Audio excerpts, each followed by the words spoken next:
সকল ভয় শঙ্কাকে দূরে ঠেলে অবশেষে শ্রীলঙ্কাকে হারিয়ে জয় দিয়ে বিশ্বকাপ মিশন শুরু করলো বাংলাদেশ।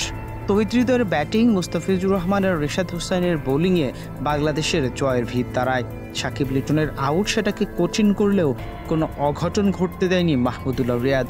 জয় নিয়ে বীরের বেশেই মাঠ ছেড়েছেন সাইলেন্ট কিলার।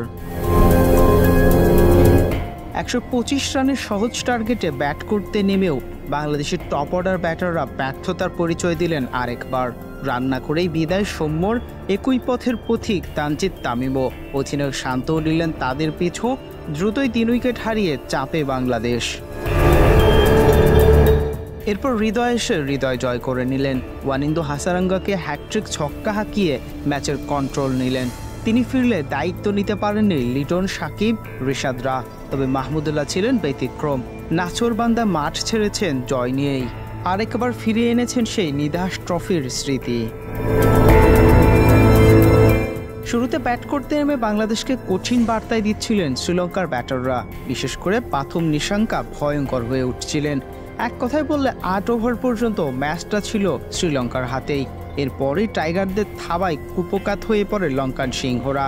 মুস্তাফিজ নিশাঙ্কাকে ফেরানোর পর তারা আর কোমর সোজা করে দাঁড়াতেই পারেনি।